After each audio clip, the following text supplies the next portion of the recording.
Hello guys, welcome to my channel. അപ്പോൾ ഇന്നത്തെ എൻ്റെ വീഡിയോയിൽ എനിക്ക് എങ്ങനെയാണ് ബയോളജിക്ക് 95+ കിട്ടിയത്, പിന്നെ എങ്ങനെയാണ് ബയോളജിക്ക് A1 കിട്ടാനുള്ള സ്ട്രാറ്റജീസ് കാര്യങ്ങൾ പറഞ്ഞു തരാം. പിന്നെ നമ്മുടെ ഏത് രീതിയിൽ പഠിക്കണം, എങ്ങനെയാണ് ഞാൻ പഠിച്ചുകൊണ്ടിരുന്നത്, ഇതൊക്കെയാണ് ഈ വീഡിയോയിൽ ഡിസ്കസ് ചെയ്യാൻ പോകുന്നത്. അപ്പം ഞാൻ ഫസ്റ്റ് തന്നെ നമുക്ക് മാർക്ക് ഡിസ്ട്രിബ്യൂഷനിലോട്ട് പോകും. ഏത് ചാപ്റ്ററിനാണ് അല്ലെങ്കിൽ ഏത് യൂണിറ്റിനാണ് ഏറ്റവും കൂടുതൽ മാർക്സ് വരുന്നതെന്ന് നോക്കിയാൽ ഇതാണ് നമ്മുടെ സിലബസ്.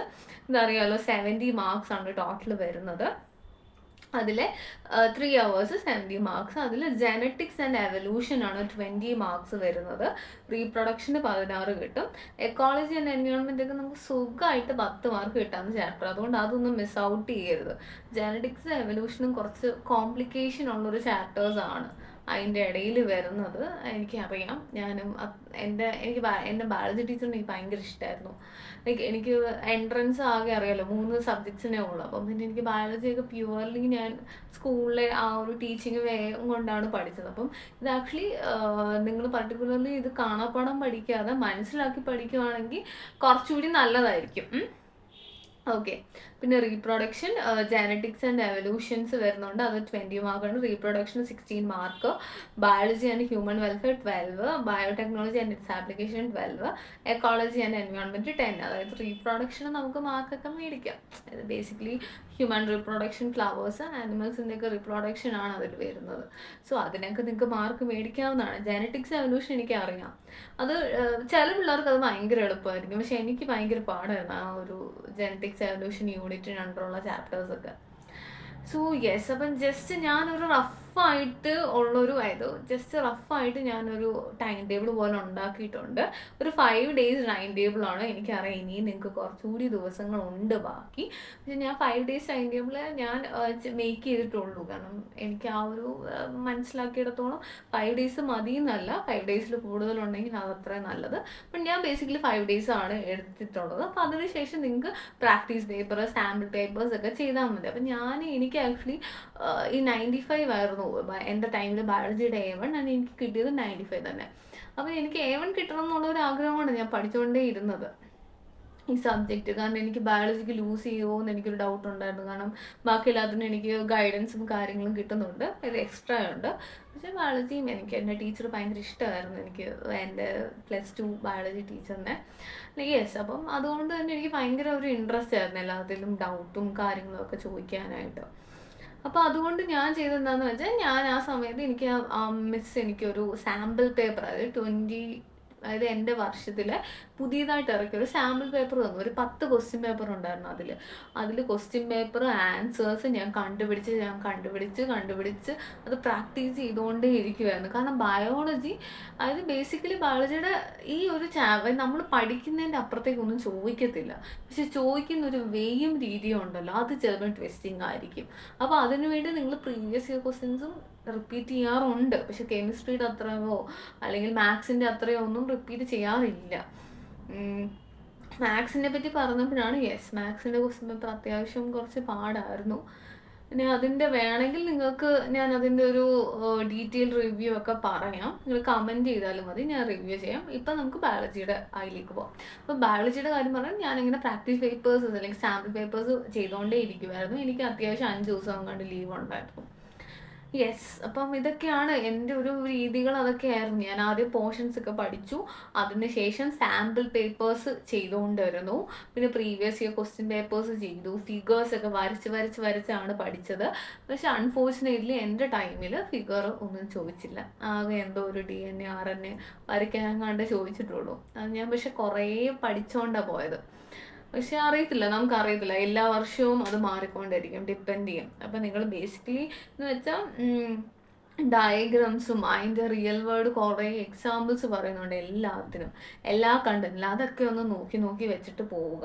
അപ്പം ഞാൻ പറയുകയാണെങ്കിൽ ഫസ്റ്റ് ഡേ തുടങ്ങുവാണെങ്കിൽ അത് 20, അതായത് ഏറ്റവും പാടുള്ള പാടത്തിൽ നിന്ന് തന്നെ തുടങ്ങും. അല്ലെങ്കിൽ ലാസ്റ്റ് നമുക്കൊരു ഹറിബറി ആയിരിക്കുമല്ലോ. അപ്പം ഞാനാണ് തുടങ്ങുന്നതെങ്കിൽ ഞാൻ ജെനറ്റിക്സ് ആൻഡ് എവല്യൂഷനിൽ തുടങ്ങും.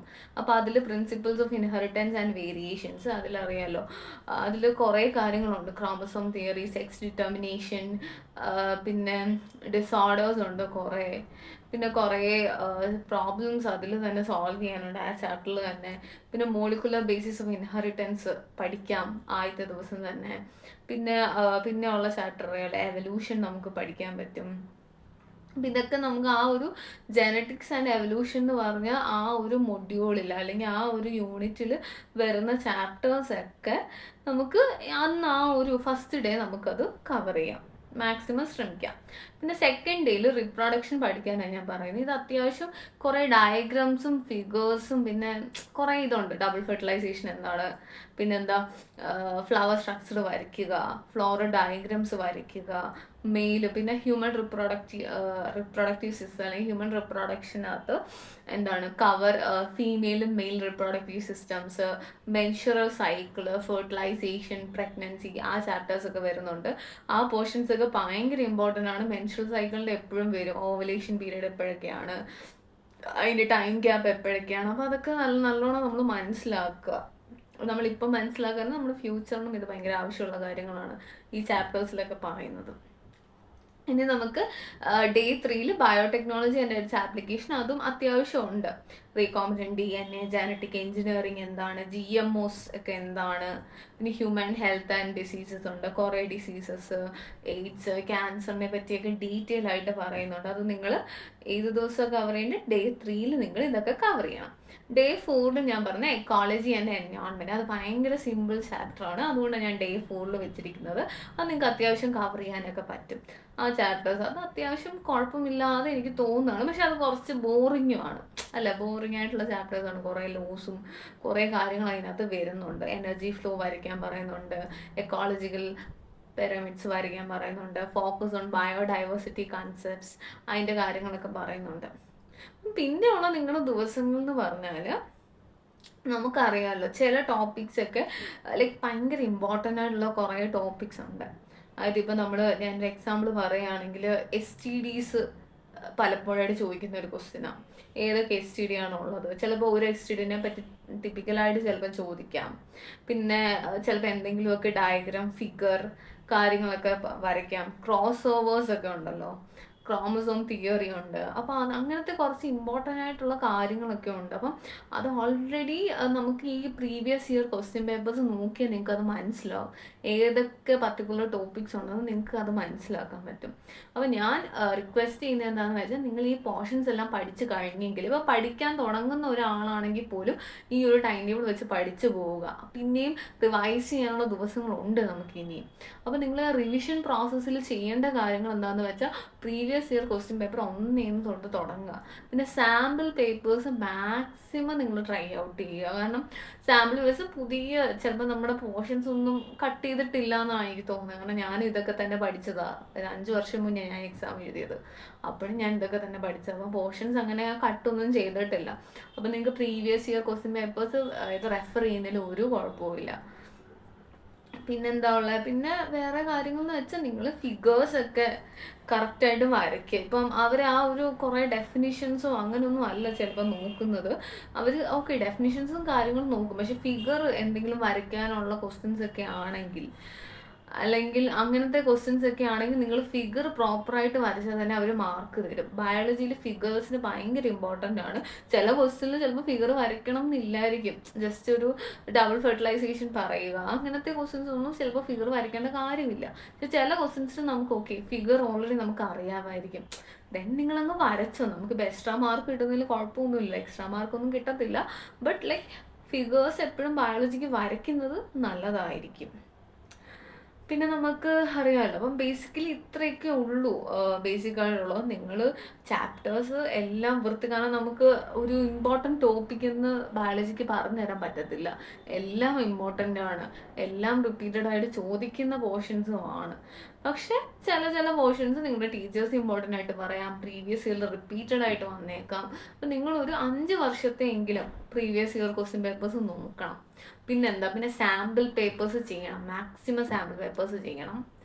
പിന്നെ നമുക്ക് എക്സാം, അതായത് ബയോളജി നമുക്ക് A1 ഒക്കെ കിട്ടുന്നേ, കുഴപ്പമൊന്നുമില്ല.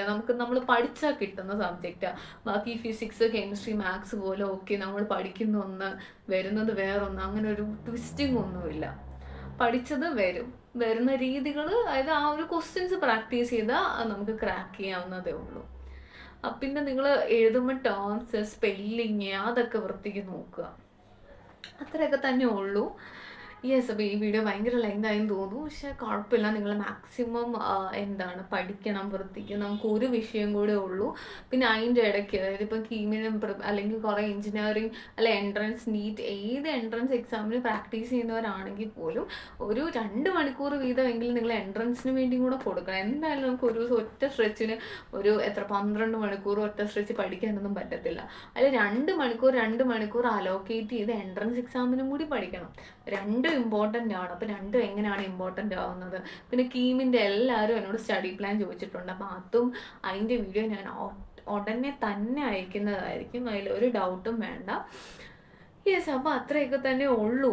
നിങ്ങൾക്ക് എന്തെങ്കിലും ഡൗട്ട് ഉണ്ടെങ്കിൽ കമൻറ്റ് ചെയ്യണം. പിന്നെ മാക്സിമം ഷെയറും സബ്സ്ക്രൈബും ഒക്കെ ചെയ്യണം. അപ്പോൾ അത്രയൊക്കെ ഉള്ളൂ.